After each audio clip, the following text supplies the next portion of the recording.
Semi-trucks will no longer be able to park in residential neighborhoods in Pierce County overnight.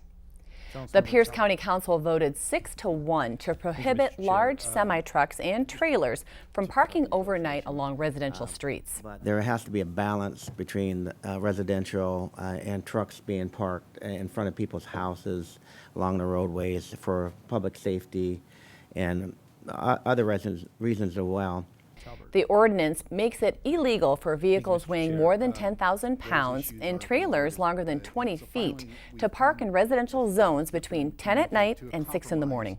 This isn't an outright ban, but this will address the folks who repeatedly park their trailers overnight in the neighborhoods in which they often live as well.